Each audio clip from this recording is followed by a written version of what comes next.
qofa tarii ergaa wayii dabarsuu barbaade natti fakkaata faamilii isaatiin. Meeqa yeroo tokkoyyuu hin heerumne wallaahi wabillahi takka tokkoyyuu heerumee hin beeku guys. Takka heerumee hin beeku. Durbii ergataatti hayaat ilmu oroo jedhama. Taanee taphannu geemi. Sanatu kaase bilbila kooti. Akka waan nun argine wayi nun cinqinga. Ozu billah kan shaalu siisu itu kana barbaada. Bisa dikaabdii sidaa ergite siiniin boca argite jechuudha. Horata. Gadi bu'uutaa ramade barisi har'a waliin jedhati bari. Obboleettii akkatti na jalaan buune lafa. Obboleettii koo kana badaan jaaladha namni tokko ittiin akka ittiin buune dhee agarsiisaa ture. Jaalalarraa kan ka'e kunoo jedhee agarsiisaa. Hai, waa'een obboleettiin jiru weeda ergi dhufame guuma ati intala qaalii naa kennite kanaan booda yoo feete naan qotadhu jedhe. Ani biqiltuun obboleettiidha jedhe. Hayyeen jedheeni naani guumaan obboloota kee keessaa eenyuun jaallattaa naan jedheen naani. Obboleessi koo inni dhugaa inni an baay'ee jaalladhu kanaa jedheen suuraa obboleessa kootiitti agarsiifnaan utuma mataa hooqqatee waan argine jedhee dhiisee beeku. Ati eenyu itti agarsiiste gaa? Obboleessa kooti gaa? Obboleessi isa kam? Yaani kan isa kamidha?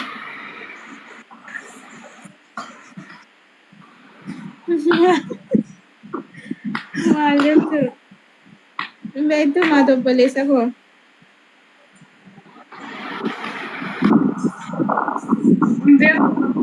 Yaani akkam naan gal? Atis obboleessa kee jammattee? Eenyuun? Obboleessa kan biyya agarsiiste moo jarmaasii keessaa agarsiiste? Jarmaasii keessaa malee. Isa kam inni gaa obboleessa? Kan biyya nama raadheen asirra fidama habiibtiin.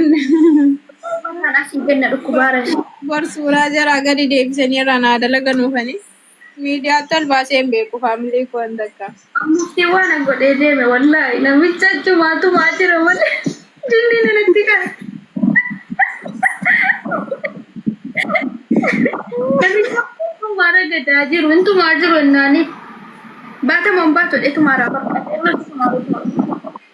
Eenyuun ni qaree silaansaa quraanicha? Anaan qaree jennaani qara'uu didee naan tookiin faata tokko na godhe. Jinni dhuma keessa jiran hin jammare qara'u. Achiin xaariqisitti jammare. Namicha keessaa ka'e kan mucaa jara bira jiru keessaa. Siisuutti waluma yisiisanii. Yisiisanii qallaalee. በጣም ረኮ ወላሂ አለሽ በጣም ረኮ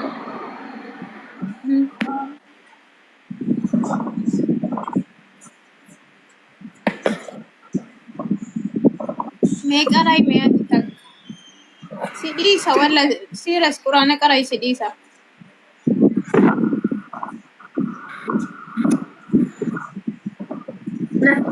na qaray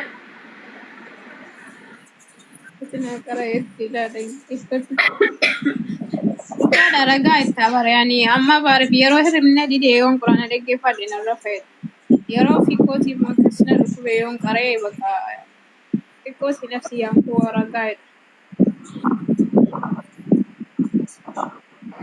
amma simo gize qir si jare si kafay way qurana fadil wala gize dibirti way sitnam way jira beta to Angare gare karati kaisa jirta biqiltu imo dama zomi dankara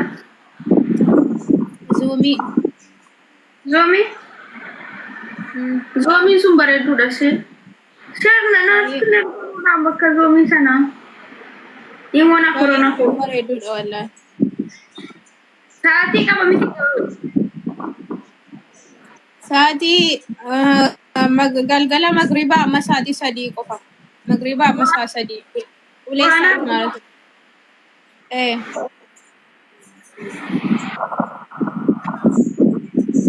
saa sadii saat tokko kan quraanaati saat tokko immoo yani garee zuumii guddaarra dhaqxee yoo waa dhaggeeffachuu barbaade dhaggeeffataa yookiin hin qo'atta bas. Way lakkoofsa kona asii kennu goota waasaappiidhaan nama foqee balaa jiru ammaaf galmeen hin jiru qoy yeroo galmeen eegale sitti erga wantichi intinaadha beektaa shariikaa qaraama wal faana quba qubaa miti. Gizee tokko shariikaa jechuun nama fakkeenyaa fi aluma tokkicha namni dhaqee wal faana qaree waluma faana bismillaa eegalee waluma faana oofaa deema jechuudha. Wal biraa kun hin jiru. Hadha yoo qaraate bor haffaza hundinuu. Hadha yoo qaree bor haffaza. Tokko bulleeffatee tokko dabarfamee tokko hambifamuun hin jiru. Wal qo'achisee wal bulleeffachiisee waliin darbaa hundinuu. Haala kanaan. Marsaan kun inni dhume yoo dhume marsaa lammaffaa irratti yoo namni kan biraa kan dhufu ta'ee nama sana wajjin dhuftee galmooftee ati shariikaa qaraata jechuudha. akkasitti bareedduudha.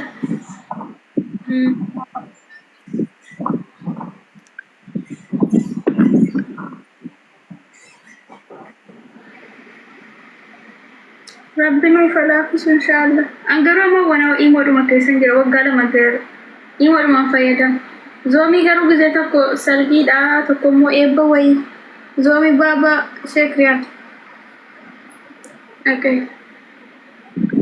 Seenteedda ati kan isaanii anis keessan ture gurup nisaa Oromiyyiin. Aywa la intin eebba wayitii fidhan eebba jarri fixanii jennaan quraana. Eebba sana irratti argee malee qara'uudhaaf miti. Anaan ture anachi keessatti adminii garee sana yoo nan qaba ture. Jalqaba akka jalqabameen keessa ture garee sana irratti tafsiira quraanaa fi kitaaba nu qaraa'isaa turan. Amma wanaa jira barooti jira. Yaa inoon hin beekaa bara amma gareechi amma yoo narra jira bara. Naaf dhufa yaani wanti jarri garee WhatsApp irratti gadhiisan hundi isaayyuu keessan jira ammallee. Walaakin ani yeroo sana utuun jara faana qara'u lollinni eegalamne biyya kana. Gizee intinii sana. Gizee sana gizee lolli eegalamu bakka achumaan inni miidiyaarraa badeen onlaayinirraa bakka takkas ta'an turre yeroo safara kana rukutamu safara biraa deemna yeroo safara sana rukutamu safara kana deemna baay'ee tokko rakkoo keessa waan hin tureef qiraatii sanatu man hawwatu man jaaladhuun addaan dhaabe.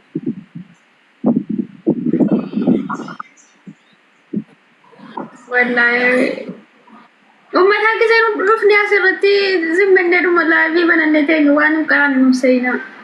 Maashaallah rabbi sinirraa wallahi garee sana eenyuti dhabeeytaa jalqaba anaa fi lulu'aa baalee beektaa lulu'aa baalee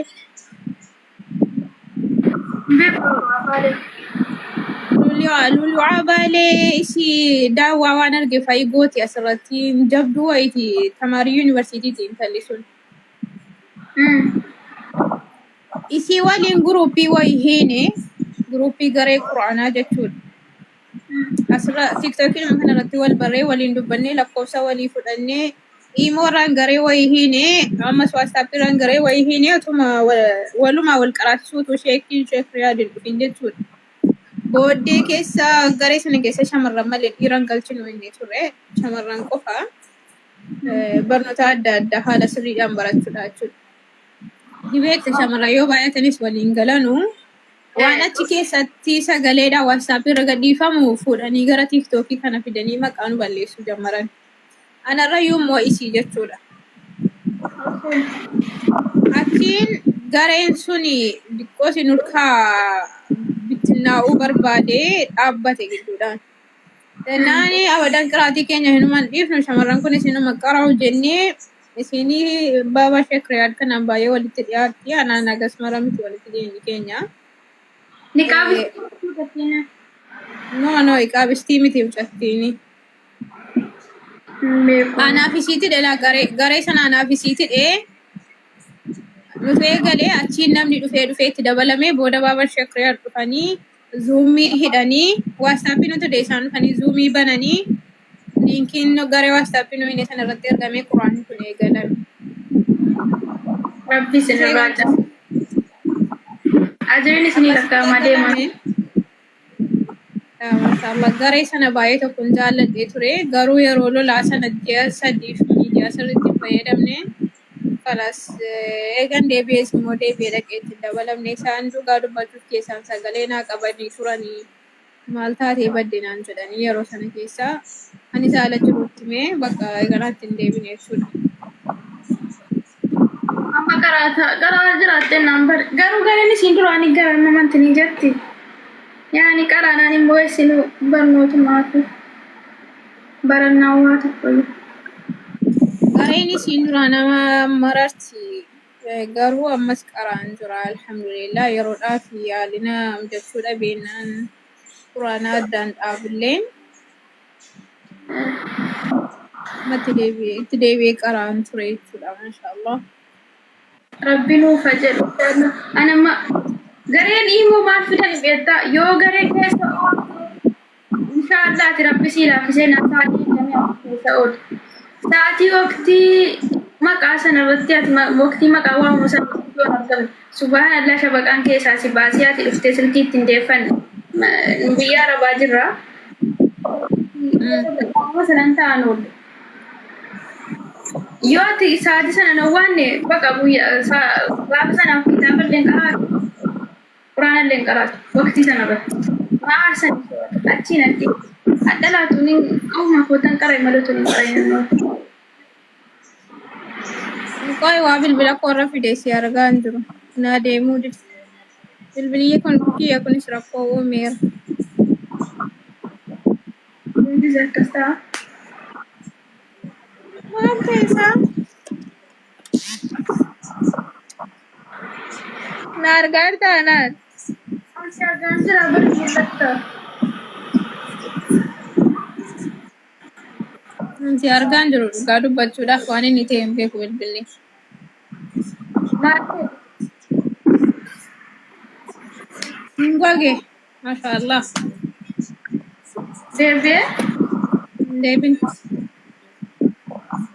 Bakka biqiltuu illee narrafa nagaan naa jiru inshallah. Deebi'eera. Deebi'ee?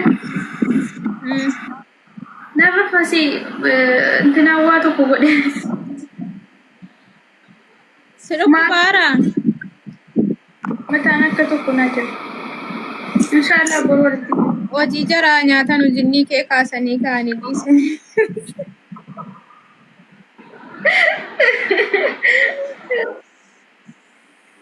Kalas baay'ee qadhaayye.